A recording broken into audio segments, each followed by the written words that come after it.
दोस्तों एक बार फिर से स्वागत है प्रजापति न्यूज में। विलुप्त हो चुके गिद्ध भी भगवान राम के दर्शन करने से खुद को रोक नहीं पाए। आज अयोध्या में सैकड़ों की संख्या में गिद्ध नजर आ रहे हैं जो भगवान राम के भव्य मंदिर का उद्घाटन देखने के लिए उत्सुक हैं। दोस्तों जैसे जैसे राम मंदिर के उद्घाटन के दिन करीब आ रहे हैं, वहां होने वाले चमत्कारों की गिनती बढ़ती ही जा रही है। एक से बढ़कर एक ऐसी चीजें सामने आ रही है जिसे देखकर वैज्ञानिक भी हैरान हैं। और कहा जा रहा है कि अयोध्या में जटायु आए हैं, पर आखिर में चमत्कार हुआ कैसे? कैसे राम जन्मभूमि चमत्कारों की नगरी बन गई है? आज की वीडियो में मैं यानी आपका दोस्त विशाल प्रजापति आपको सब कुछ बताने वाला हूँ। बस मेरे साथ वीडियो में इसी तरह बने रहिएगा। लेकिन हाँ, वीडियो शुरू करने से पहले एक छोटी सी रिक्वेस्ट है। वीडियो के नीचे रेड कलर का सब्सक्राइब बटन दिख रहा होगा, उस पर क्लिक करके सब्सक्राइब कर लें और साइड में बेल आइकॉन भी दिख रहा होगा, उस पर भी क्लिक कर लें ताकि आपको वीडियो मिले सबसे पहले। दोस्तों गिद्ध यानी कि वो जानवर जो मरे हुए जानवरों को खाकर जिंदा रहते हैं, जिसकी वजह से वातावरण साफ रहता है। पूरे इकोसिस्टम के लिए बेहतरीन बताए जाने वाले गिद्ध साल 2000 से ही भारत में विलुप्त हो चुके थे, जिन्हें मुश्किल से ही कोई देख पाता था। लोग गिद्ध को देखने के लिए तरस रहे थे, यहाँ तक इन्हें वापस भारत में लाने के लिए तरह तरह की योजनाएं भी सोची गई, लेकिन कोई फायदा नहीं हुआ। पर जैसे ही राम जन्मभूमि अयोध्या में राम मंदिर बनकर तैयार हुआ, वहां गिद्धों की लाइन लग गई, जो राम के दर्शन करने के लिए बड़ी संख्या में वहां देखे जा रहे हैं। अब दोस्तों जो जीव इतने लंबे समय से विलुप्त हो चुके हैं, उनका इस तरह से उसी जगह पर उपस्थित होना जहां राम मंदिर बनकर तैयार हुआ है, ये कोई ऐसी वैसी बात तो है नहीं, साक्षात भगवान श्री राम का चमत्कार ही है। इसलिए जैसे ही इसके बारे में मीडिया को पता चला, चारों तरफ इसकी खबर गूंजने लगी।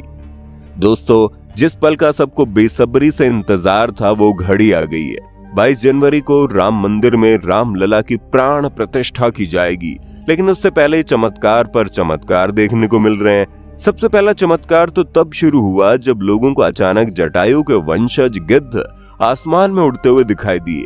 यहाँ तक कि भगवान श्री राम के भक्त इन्हें राम मंदिर की प्राण प्रतिष्ठा में आए मेहमान मान रहे हैं, क्योंकि पिछले कुछ सालों से ये प्रजाति विलुप्त सी हो गई थी।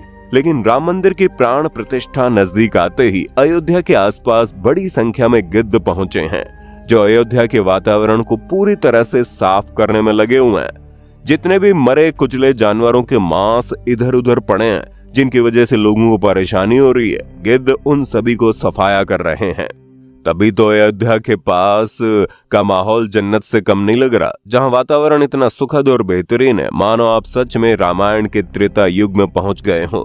दोस्तों जटायु गिद्ध प्रजाति से ताल्लुक रखते थे और भगवान श्री राम के परम भक्त थे। रामायण में कई बार जटायु और भगवान श्री राम के बारे में जिक्र मिलता है।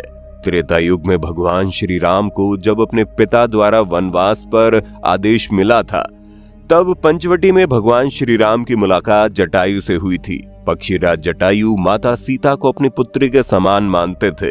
दरअसल जब रावण माता सीता का हरण करके ले जा रहा था, तब जटायु ने लंकापति रावण से सीता माता की रक्षा के लिए युद्ध किया था। ये वही जटायु है जिन्होंने अपने पंखों से रावण को बहुत चोटें पहुंचाई थी। रावण के शरीर को जटायु ने लहूलुहान कर दिया था। जटायु माता सीता को बचाने के संघर्ष में अपने प्राणों की आहुति भी दे देते हैं, लेकिन उनकी मृत्यु ऐसे निष्फल नहीं जाती। छत्तीसगढ़ के दंडकारण्य में पक्षीराज जटायु का मंदिर है।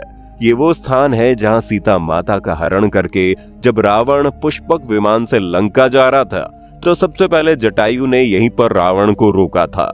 भगवान श्री राम के लिए सीता माता को बचाने में जटायु पहले शहीद थे। राम कथा में ये प्रसंग आता है कि जब जटायु के भाई संपति ने कहा था कि मेरे पंख कमजोर है मगर आंख दूर की चीज देख सकती है, इसलिए मैं सीता जी को अशोक वाटिका में बैठी देख रहा हूँ।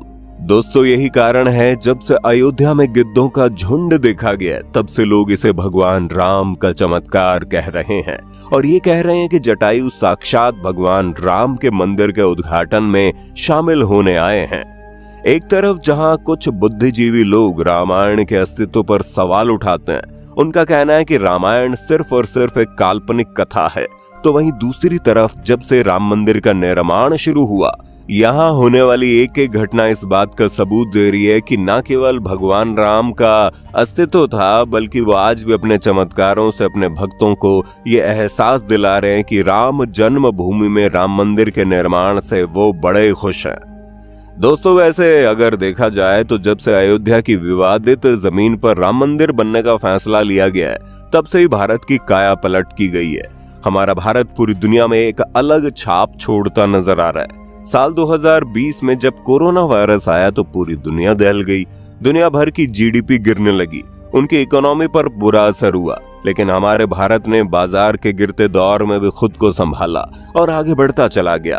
तभी तो आज कई सारे विद्वान ये कहने पर मजबूर हैं कि ज्यादा नहीं, बस 1-2 दशक बाद भारत दुनिया की वो ताकत बनकर सामने आएगा जो आज तक कोई नहीं बन पाया।